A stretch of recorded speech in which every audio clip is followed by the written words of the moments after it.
শশীর চরিত্রে দুটি সুস্পষ্ট ভাগ আছে। একদিকে তাহার মধ্যে যেমন কল্পনা, ভাবাবেগ ও রসবোধের অভাব নাই, অন্যদিকে তেমনি সাধারণ সাংসারিক বুদ্ধি ও ধনসম্পত্তির প্রতি মমতাও তাহার যথেষ্ট। তাহার কল্পনাময় অংশটুকু গোপন ও মুখ।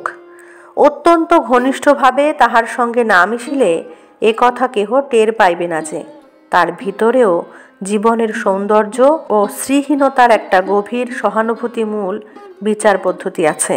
তাহার বুদ্ধি, সংযম ও হিসাবী প্রকৃতির পরিচয়ই মানুষ সাধারণত পায়। সংসারে টিকিবার জন্য দরকারি এই গুণগুলির জন্য শশীকে সকলে ভয় ও খাতির করিয়া চলে।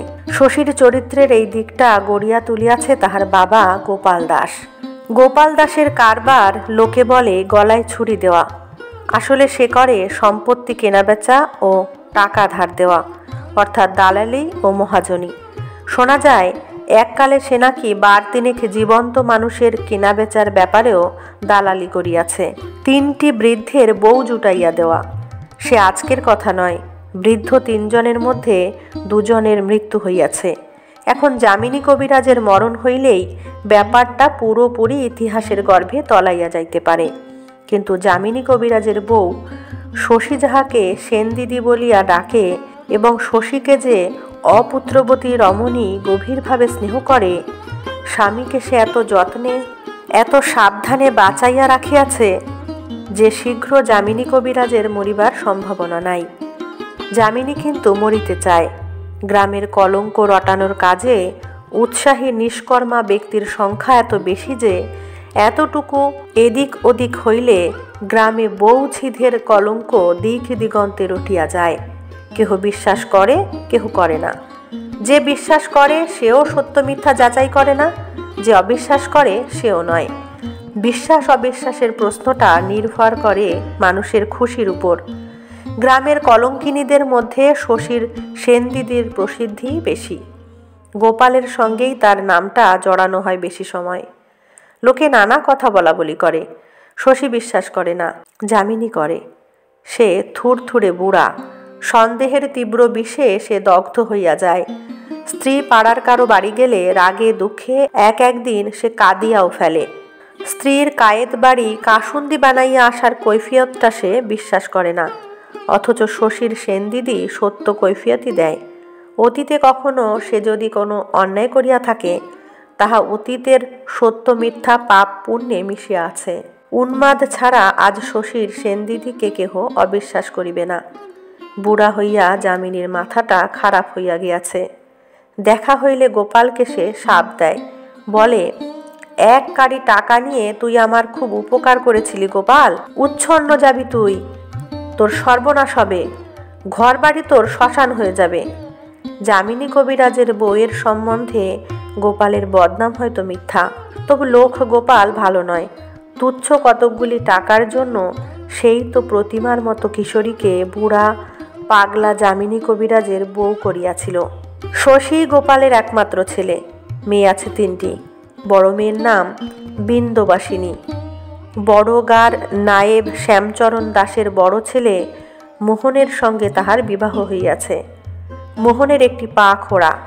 মেজ মেয়ে বিন্দুবাসিনীর বিবাহ হইয়াছে খাস কলকাতায় বড় বাজারের নন্দলাল অ্যান্ড কোম এর নন্দলালের সঙ্গে। গোপালের সে এক স্মরণীয় কীর্তি।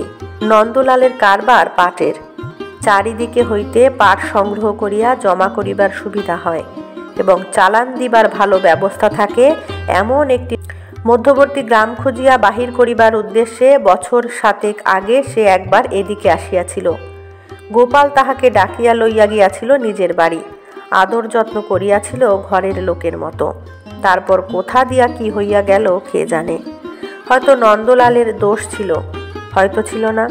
3 দিন পরে গোপালের অনুগত গ্রামবাসীরা লাঠি হাতে দাঁড়াইয়া বিন্দুর সঙ্গে নন্দলালের বিবাহ দিয়া দিল। নন্দলালের চাকরটা রাতারাতি বাজিতপুরে পলাইয়াছিল। পরদিন মনিবের উদ্ধারে সে একেবারে পুলিশ লইয়া হাজির। নন্দলাল ইচ্ছা করিলে কিছু কিছু শাস্তি অনেককেই দিতে পারিত। গম্ভীর বিষণ্ণ মুখে পুলিশকে সেই বিদায় করিয়া দিল। তারপর বউ লইয়া সেই যে সে কলিকাতায় গেল, গাওয়া দিয়ার সঙ্গে আর কোনো সম্পর্ক রাখিল না। যাই হোক, নন্দলালের কাছে বিন্দুবাসিনী হয়তো সুখেই আছে। গ্রামের লোক সঠিক খবর রাখে না। 7 বছরের মধ্যে বিন্দু একবার মাত্র 3 দিনের জন্য বাপের বাড়ি আসিয়াছিল। গ্রামের ছেলেবুড়া তখন ঈর্ষার চোখে চাহিয়া দেখিয়াছিল।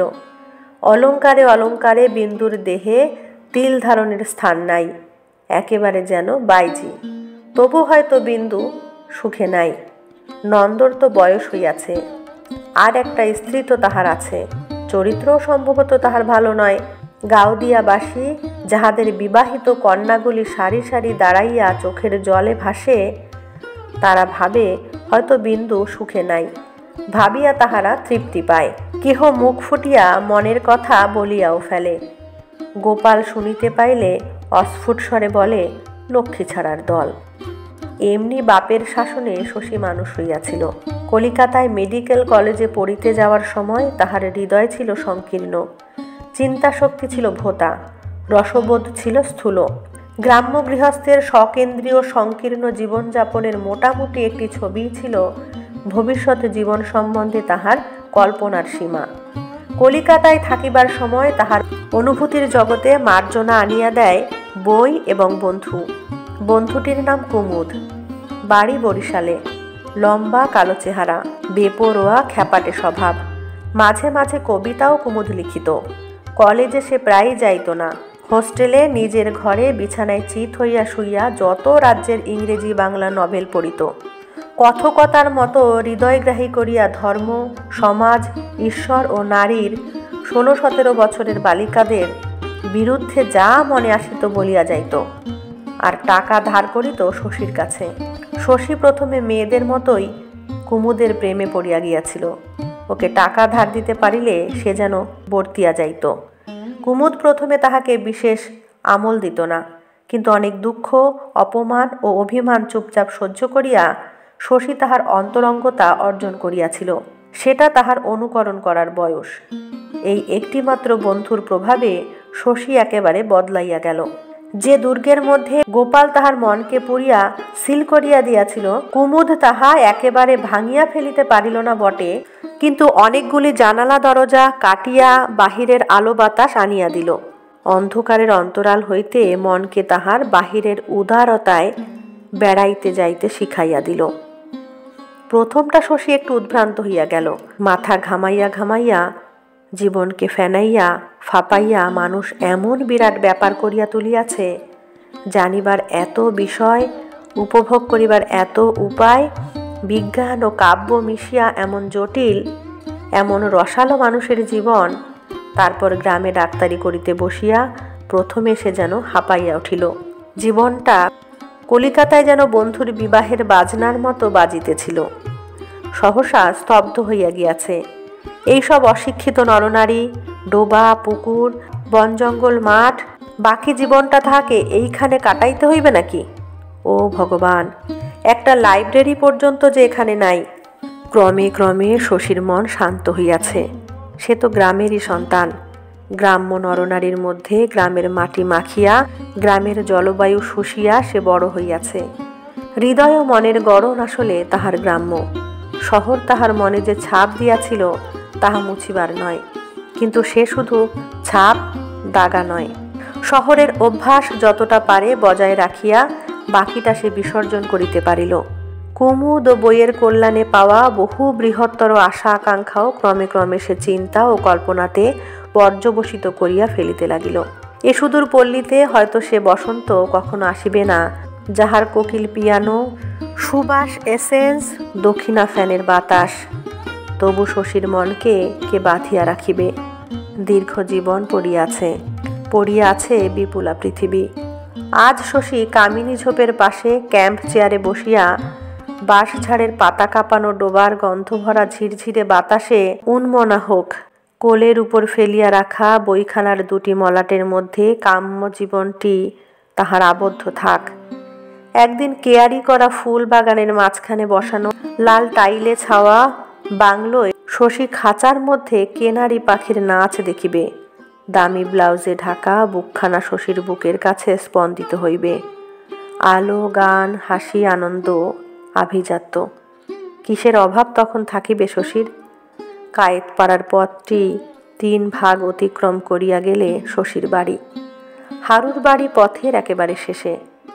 এই হারু ঘোষ, খালের ধারে বটগাছের তলে যে সেদিন অপরাহ্নে বজ্রাঘাতে মরিয়া গিয়াছে। মতির জ্বর কমে নাই। সন্ধ্যার সময় শশী তাহাকে দেখিতে গেল। সারাদিন শশীর সময় ছিল না। সন্ধ্যার সময় হারুর বাড়িতে প্রদীপ জ্বলে নাই। হারুর বউ মোক্ষদা, হারুর ছেলে পরাণের বউ কুসুমের উপর ভারী খাপ্পা হইয়া উঠিয়াছিল। ব্যাপারটা বুঝিয়া দেখো, গৃহস্থ বাড়ি, সন্ধ্যা আসিয়াছে, বাড়িতে একটা বউ আছে, অথচ সন্ধ্যাদীপ জ্বলে নাই। গলায় দড়ি দিয়া বউটা মরিয়া যায় না কেন? কুসুম গিয়াছিল ঘাটে। ফিরিয়া আসিয়া জলের কলসি নামাইয়া ধীরে সুস্থে সে কাপড় ছাড়িল। তারপর জ্বালিতে গেল প্রদীপ। তাহার নির্লজ্জ ধীরতা মোক্ষদাকে একেবারে খেপাইয়া তুলিল। কুসুমের হাত হইতে প্রদীপটা ছিনাইয়া লইয়া রান্নাঘরে গিয়া উনানে পাটখড়ি ধরাইয়া সে প্রদীপ জ্বালিল। তারপর তাড়াতাড়ি পার হইতে গিয়া শুকনো উঠানে সে কেমন করিয়া পড়িয়া গেল কে জানে। কুসুম হাসিয়া উঠিল সশব্দে। তারপর আঁচলটা কোমরে জড়াইয়া মোক্ষদাকে আর কোলে শূন্যে তুলিয়া শোবার ঘরের সামনে দাওয়ায় নামাইয়া দিল। 23 বছরের বাজা মেয়ে, গায়ে তাহার জোর কম নয়। কিছুক্ষণ বাড়িতে আর কান পাতা যায় না। মোক্ষদা গলা ফাটাইয়া সাপিতে থাকে।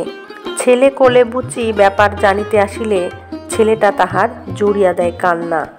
ওদিকের ঘরে বুচির মুমূর্ষ পিসি বিছানায় উঠিয়া বসিয়া আর্তস্বরে বলিতে থাকে, কি হলো রে ও বুচি? ওলো কুসুম, কি হলো রে? হেই ভগবান, কেউ কি সাড়া দেবে? বড় ঘরের অন্ধকারে মতি শুইয়াছিল। সেও তাহার ক্ষীণকণ্ঠ যতটা পারে উঁচুতে তুলিয়া ব্যাপার জানিতে চায়। অবিচলিত থাকে শুধু কুসুম। দাওয়ার নিচে অনেকক্ষণ চুপচাপ দাঁড়াইয়া সে মোক্ষদার গাল শোনে। তারপর রান্নাঘর হইতে একটা জ্বলন্ত কাঠ আনিয়া ঢুকিতে যায় শোবার ঘরে। আঘাতের বেদনা ভুলিয়া মোক্ষদা হাউ মাউ করিয়া ওঠে। ও কিলো বউ, ও কি, ঘর দরে আগুন দিবি নাকি? আগুন দেব কেন মা? পিল সুজের দীপটা জ্বালবো। উনুনের কাঠ এনে দীপ জ্বালবি? দেখ বুচি, দেখ, মেলেচ্ছ হারামজাদি ঘরের মধ্যে চিতা জেলে দিতে চলল। যে দেখ। কুসুম চোখ পাকাইয়া বলে, গাল দিও না বলছি, অত করে দিও না। আম পাতা দেখছো না হাতে? কাঠ থেকে যদি দীপ জ্বালাবো, পাতা নিয়ে যাচ্ছি কি চিবিয়ে খাবো বলে নাকি? মোক্ষদা গলা নামাইয়া বলে, গাল তো তোমায় আমি দিইনি বাছা, দিয়েছি বুচিকে। কুসুমকে এ বাড়ির সকলে ভয় করে। এই বাস্তবিটাটুকু ছাড়া হারু ঘোষের সর্বস্ব কুসুমের বাবার কাছে আজ বাধা আছে 7 বছর। একবার গিয়া কাঁদিয়া পড়িলেই সে দিবে নালিশ ঠুকিয়া। এরা সব তখন যাইবে কোথায়? তাই বলিয়া কুসুম যে সব সময় বাড়ির লোকগুলিকে শাসন করিয়া বেড়ায় তা না, বরং অনেকটা সে নিরীহ সাজিয়াই থাকে। বকাবকি করিলে সব সময় কানেও তোলে না, নিজের মনে ঘরের কাজ করিয়া যায়।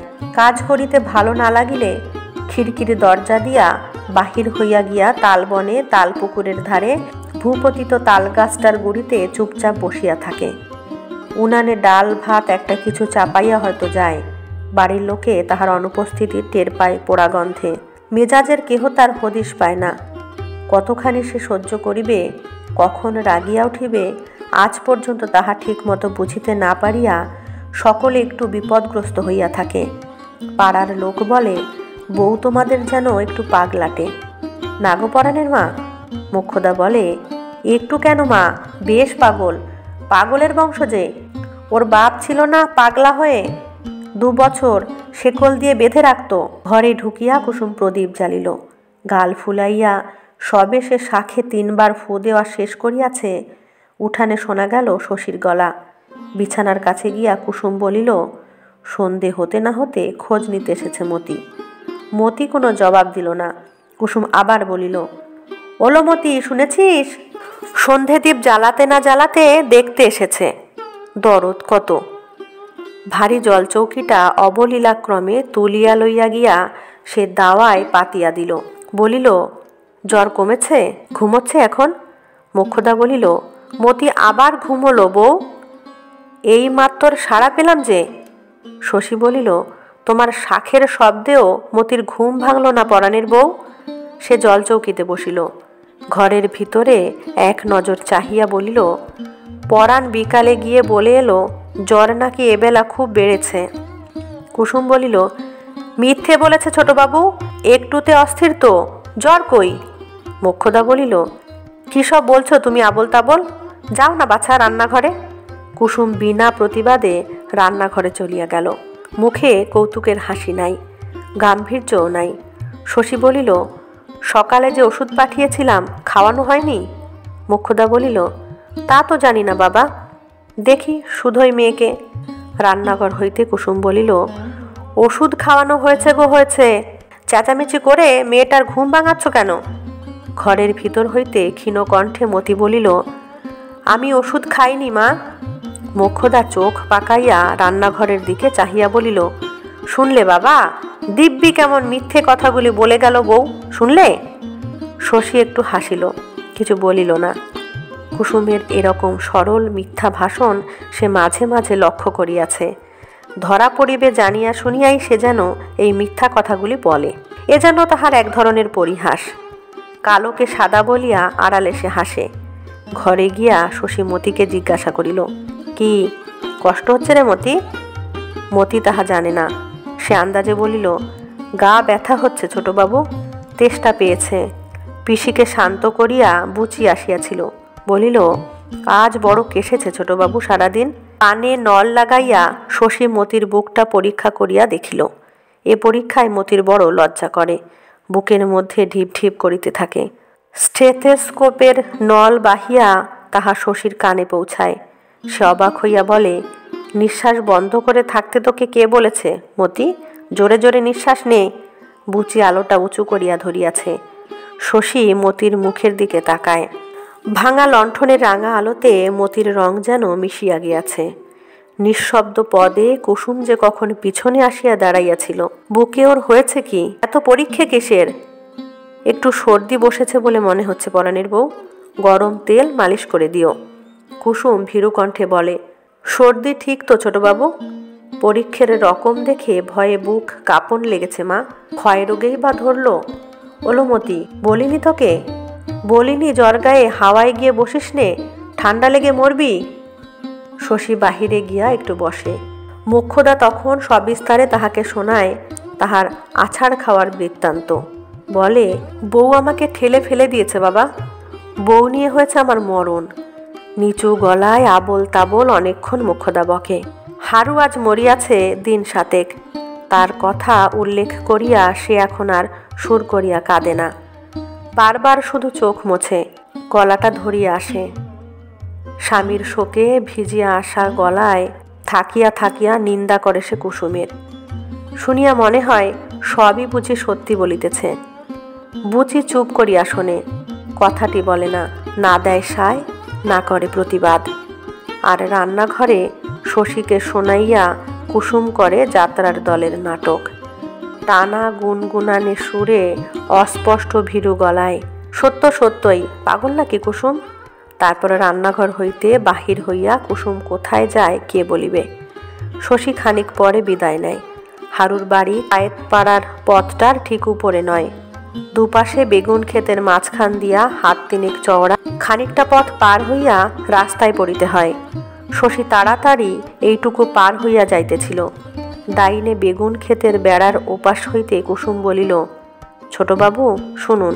শশী অবাক হইয়া বলিল, তুমি ওখানে কি করছো বউ? সাপে কামড়াবে যে। কুসুম বলিল, সাপে আমাকে কামড়াবে না ছোটবাবু, আমার অদৃষ্টে মরণ নেই। শশী হাসিয়া বলিল, কি আবার হলো তোমার?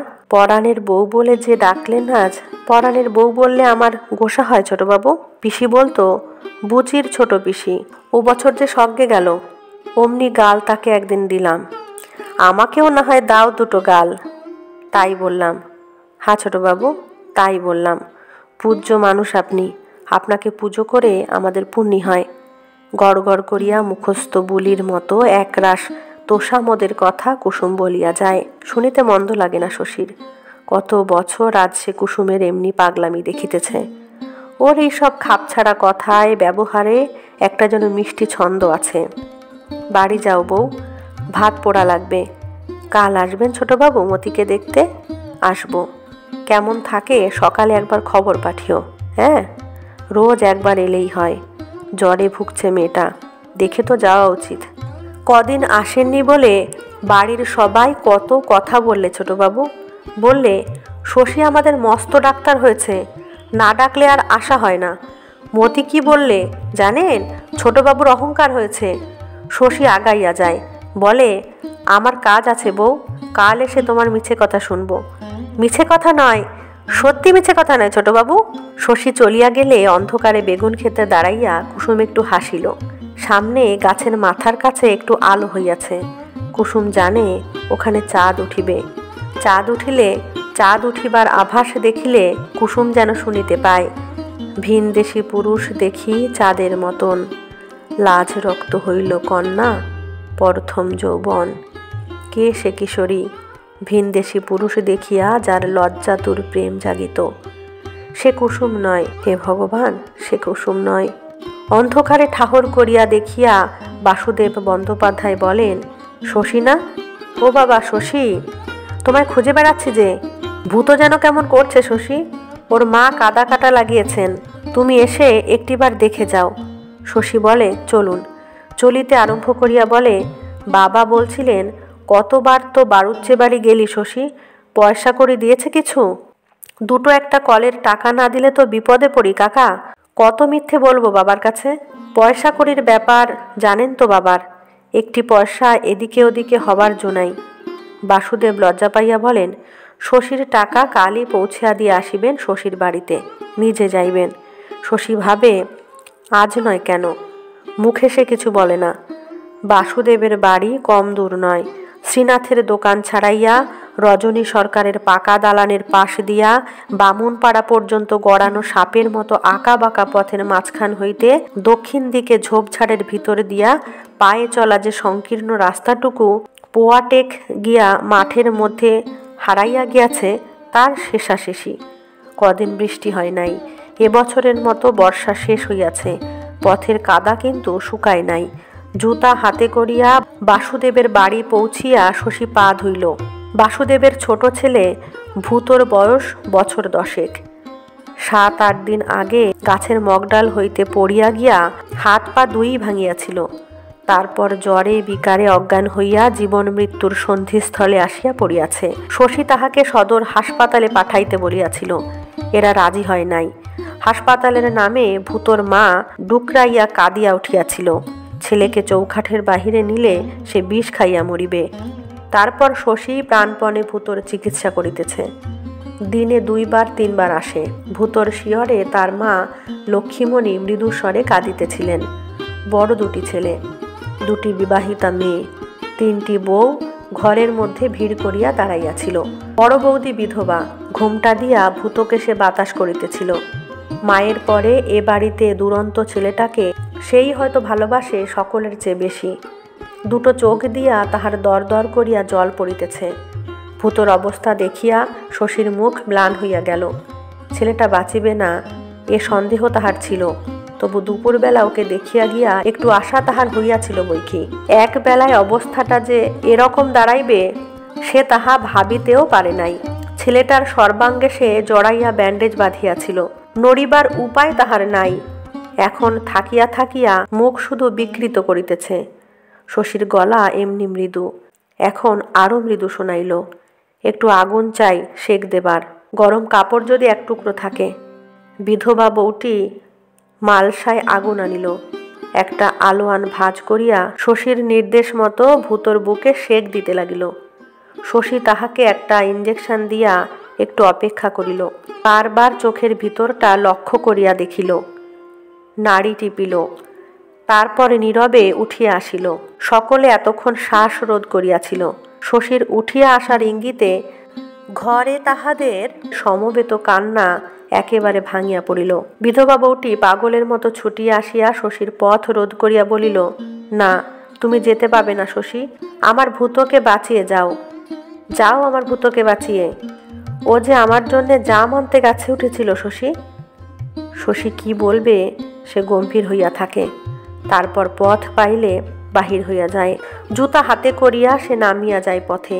পায়ে চলা পথটির শেষেও সে কান্নার শব্দ শুনিতে পায়। শ্রীনাথ দাসের মুদি দোকানের সামনে বাঁশের বাতার তৈরি বেঞ্চিতে বসিয়া কয়েকজন জটলা করিতেছিল।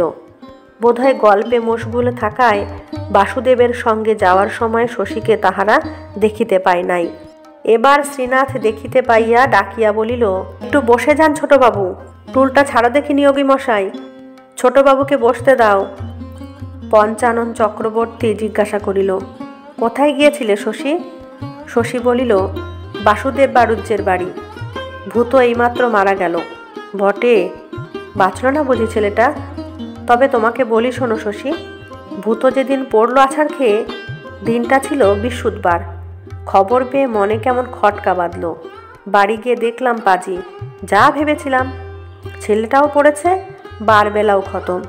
লোকে বলে বারবেলা, বারবেলা কি সবটাই সর্বনেশে বাপু? বিপদ যত ওই খতম হবার বেলা। বারবেলা যখন ছাড়ছে, পায়ে কাটাটি ফুটলে দুনিয়ে উঠে অক্কা পাইয়ে দেবে। নবীন জেলের বড় ছেলেটাকে সেবার কুমিরে নিলে, সেদিনও বৃহস্পতিবার। সেবারও ছেলেটা খালে নামলো, বারবেলাও অমনি ছেড়ে গেল। গাউদিয়ার খালে নইলে কুমির আসে? খালের কুমির শুধু নয়, ভূতর কথায় ভূতের কথাও আসিয়া পড়িল। তারপর বাজারের সন্ন্যাসী, বাজার দর, একাল সেকালের পার্থক্য, নারীহরণ, পূর্ণ তালুকদারের মেয়ের কলঙ্ক, বিদেশবাসী গায়ের বড় চাকুরে সুজন দাস, এইসব আলোচনা। শশী কি এত উঁচুতে উঠিয়া গিয়াছে যে এইসব গ্রাম্য প্রসঙ্গে তাহার মন বসিল না। শান্ত অবহেলার সঙ্গে নীরবে শুনিয়া গেল, তা তো নয়, শুধু আধখানা মন দিয়া সে ভাবতেছিল। এতগুলি মানুষের মনে মনে কি আশ্চর্য মিল! কারো স্বাতন্ত্র্য নাই, মৌলিকতা নাই, মনের তারগুলি এত সুরে বাঁধা। সুখ দুঃখ এক, রসনাভূতি এক, ভয় ও কুসংস্কার এক। হীনতা ও উদারতার হিসাবে কেউ কারো চেয়ে এতটুকু ছোট বা বড় নয়। পঞ্চানন জমিদার সরকারের মুহুরি, কীর্তিনিয়োগী পেনশনপ্রাপ্ত হেড পিয়ন, শিবনারায়ণ গায়ের বাংলা স্কুলের মাস্টার, গুরুগতির চাষাবাদ, ব্যবসা ইহাদের পৃথক। মনগুলি এক ধাঁচে গড়িয়া উঠিল কি করিয়া? স্বতন্ত্র মনে হয় শুধু ভুজঙ্গধরকে। বাজিতপুরে সে ছিল এক উকিলের মুহুরি, টাকার গোলমালে 2 বছর জেল খাটিয়া আসিয়াছে। বেশি কথা ভুজঙ্গধর বলে না। ছোট ছোট কুটিল চোখের চাহনি, চঞ্চল ভাবে এদিক ওদিক ঘুরিয়া বেড়ায়। মনে হয় কি যেন মতলব আটিতেছে, গোপন ও গভীর। কীর্তিনিয়োগের মাথা জুড়িয়া চকচকে টাক। এতদিন পিয়নের হলদে পাগড়িতে ঢাকা থাকিত, এখন টাকের উপর আলুর মতো বড় আবটি দেখিয়া হাসি পায়। ইহার প্রতি শ্রীনাথের শ্রদ্ধা গভীর। কেন সে কথা কেহ জানে না। কীর্তির কথাগুলি শ্রীনাথ যেন গিলিতে থাকে। কীর্তি একটি পয়সা বাহির করিয়া বলে, ও ছিদাম, সাবু দিও দিকে 1 পয়সার। শ্রীনাথ 1 পয়সার যতটা সাগু কাগজে মুড়িয়া তাহাকে দেয়, তাহা দেখিয়া সকলে যেন ঈর্ষাবোধ করে। ভুজঙ্গধরের সাপের মতো চোখ দুটিতে কয়েকবার পলক পড়ে না। উপরে ঝোলানো কেরোসিনের আলোটাতে শ্রীনাথের দোকানে আলো মন্দ হয় না। দোকানের সাজানো জিনিসগুলিতে যেন একটি লক্ষ্মীশ্রী ছড়ানো থাকে। ছোট ছোট চৌকো কাঠের খোপে চাল ডাল, একটা ময়দার বস্তা, পারকোষ বসানো তেলের গাদ মাখা পাত্র, মুড়ি মুড়কির 2টি জ্বালা, হরিণের ছবি আটা দেশলাইয়ের প্যাক, একদিকে কাচ বসানো হলদে টিনে সাগু বার্লি, গোল গোল লজেন্স। ভুজঙ্গধর চারিদিকে চোখ বুলায়। শ্রীনাথের বসিবার ও পয়সা রাখিবার চৌকো ছোট চৌকিটি ভালো করিয়া দেখিবার ভূমিকার মতো। সামনে পথ দিয়া আলো হাতে কেহ হাঁটিয়া যায়, কেহ যায় বিনা আলোতে। শ্রীনাথের 1-2টি খদ্দের আসে। উপস্থিত একজন খদ্দেরকে এসে ভূতর মৃত্যু সংবাদ শোনায়। না, যে বিষয়ে আলোচনা চলুক, ভূতর কথাটা তাহারা ভোলে নাই। শশী উঠি উঠি করিতেছিল। এমন সময় সকলকে অল্প বিস্তর অবাক করিয়া এক হাতে ক্যাম্বিসের ব্যাগ, এক হাতে লাঠি, বগলে ছাতি, পায়ে চটি, গায়ে উড়ানি। যাদব পণ্ডিত পথ হইতে শ্রীনাথের দোকানের সামনে উঠিয়া আসিলেন। মানুষটা বুড়া, শরীরটা শীর্ণ, কিন্তু হাড় কখানা মজবুত। বিদ্যা যাদবের বেশি নয়, পণ্ডিত বলিয়া খ্যাতিও তাহার নাই। ধার্মিক ও অলৌকিক শক্তি সম্পন্ন বলিয়াই তিনি প্রসিদ্ধি লাভ করিয়াছেন। গৃহস্থ যোগী তিনি, সংসারী সাধক। স্পর্শ করিবার অধিকার যাহাদের আছে, দেখা হইলে পায়ের ধুলা নেয়, অপরের সাষ্টাঙ্গ প্রণিপাত করে। সাধন পথের কতকগুলি স্তর যাদব অতিক্রম করিয়াছেন কেহ জানে না। ভক্তি যাদের উচ্ছ্বসিত, তারা সোজাসুজি সিদ্ধি লাভের কথাটাই বলে। যাদব নিজে কিছু স্বীকার করেন না, প্রতিবাদও করেন না। কায়েতপাড়ার পথের ধারে যামিনী কবিরাজের বাড়ি ও শশীদের বাড়ির মাঝামাঝি একটি ছোট একতলা বাড়িতে যাদব বাস করেন। এত পুরাতন এমন জীর্ণ বাড়ি এ অঞ্চলে আর নাই। বাড়ির খানিকটা অংশ ভাঙিয়া পড়িয়াছে। এককালে চারিদিকে বোধহয় প্রাচীর ছিল, এখন ছড়ানো পড়িয়া আছে শ্যাওলা ধরা কালো ইট। যাদব বাস না করিলে বাড়িটা অনেক দিন আগেই ভূতের বাড়ি বলিয়া খ্যাতি লাভ করিত। স্ত্রী ছাড়া সংসারে যাদবের কেহ নাই। পাগলাটে স্বভাবের জন্য গ্রামের ছেলে বুড়ো যাদবের স্ত্রীকে পাগল দিদি বলিয়া ডাকে। কয়েকদিন আগে যাদব কলিকাতায় গিয়াছিলেন, আজ তাহার ফিরিবার কথা নয়। সকলে শশব ব্যস্তে প্রণাম করিয়া বসিতে দিল। পঞ্চানন জিজ্ঞাসা করিল, হঠাৎ ফিরে এলেন পণ্ডিত মশাই? যাদব বলিলেন, গেও মানুষ, শহরে মন টিকল না বাবা। শ্রীনাথ উচ্ছ্বসিতভাবে বলিল, আপনারও মন টেকাটেকি দেবতা? এ কথায় যাদব হাসিলেন। উচ্ছ্বসিত ভক্তিকে গ্রহণ করিবার পদ্ধতি তাহার এই। একে একে সকলের তিনি কুশল প্রশ্ন করিলেন। ভূতর মৃত্যু সংবাদে দুঃখিত হইয়া বলিলেন, আহা, কিন্তু বিশেষ বিচলিত হইলেন না। জীবন মরণ যাহার নিকট সমান, দুরন্ত একটা বালকের মৃত্যুতে বিচলিত হওয়ার কথাও তার নয়। তবু শশীর মনে হইল সাধারণভাবে আরও একটু ব্যথিত হওয়া যাদবের যেন উচিত ছিল। কানে না শুনিতে পান, একটু পরিবারে এখন যে বুক ভাঙা হাহাকার উঠিয়াছে, যাদবের কি সে কল্পনা নাই? মিনিট 10 বসিয়া যাদব উঠিলেন, বলিলেন, যাবে নাকি শশী বাড়ির দিকে? শশী বলিল, চলুন। লাঠি ঠুকিয়া যাদব পথ চলেন। শশী জানে এত জোরে লাঠির শব্দ করা সাপের জন্য। মরিতে যাদব কি ভয় পান? জীবন মৃত্যু যার কাছে সমান হইয়া গিয়াছে, অথবা শুধু সাপের কামড়ে মরিতে তার ভয়? চলিতে চলিতে যাদব বলিলেন, তুমি তো ডাক্তার মানুষ শশী, চরক শুশ্রুত ছেড়ে বিলাতি বিদ্যে ধরেছ। কেটে ছিঁড়ে গা ফুঁড়ে মরা মানুষ বাঁচাও। ব্যাপারটা কি বলো দেখি তোমাদের? সত্যি সত্যি কিছু আছে নাকি তোমাদের চিকিৎসা শাস্ত্রে? শশী বলিল, আগে আছে বই কি পণ্ডিত মশাই, কারো একার খেয়ালে তো ডাক্তারি শাস্ত্র হয় না। হাজার হাজার বৈজ্ঞানিক সারা জীবন পরীক্ষা করে সব আবিষ্কার করেছেন, নইলে জগৎ শুদ্ধ লোক। যাদব বলিলেন, সূর্যবিজ্ঞান না জানা সব বৈজ্ঞানিক তো। আদি জ্ঞান যার নেই, পরবর্তী জ্ঞান সে পাবে কোথায় শশী? যেমন তোমরা সব একালের ডাক্তার, তেমনি সব কবিরাজ, দৃষ্টিহীন অন্ধ সব। গাছের পাতার রস নিংড়ে ওষুধ করলে গাছের পাতায় ওষুধের গুণ এলো কোথা থেকে? সূর্যবিজ্ঞান যে জানে সে শেকড় পাতা খোঁজে না শশী। একখানা আতসী কাচের জোরে সূর্যরশ্মিকে তেজস্কর ওষুধে পরিণত করে রোগীর দেহে নিক্ষেপ করে, মুহূর্তে নিরাময়। মোটা মোটা বই পড়ে ছুরি কাটা চালাতে শিখে কি হয়? মনে মনে শশীর আগে গ্রাম্য মনের অপরিত্যাজ্য সংস্কারে সেও যাদবকে ভক্তি কম করে নাই। তাই সায় না দিলেও তর্ক সে করিতে পারে না। বাড়ির সামনে আসিয়া যাদব বলেন, কলকাতা থেকে আঙুর এনেছি, দুটি খেয়ে যাও শশী। মুখে বিরুদ্ধ সমালোচনা করিলেও শশীকে যাদব কি স্নেহ করেন? স্নেহ ও বিদ্বেষ যার কাছে সমান, শশী বলিতে পারে না আঙুর খাওয়ার শখ তাহার নাই। যাদবের সঙ্গে ভিতরে যায়। ডাইনে বাড়ির ভাঙা অংশের স্তূপ, তার পিছনে সাহাদের 10 বছরের পরিত্যক্ত ভিটা। ভারী কাষ্ঠের জীর্ণ কপাটে যাদব লাঠি ঠোকেন।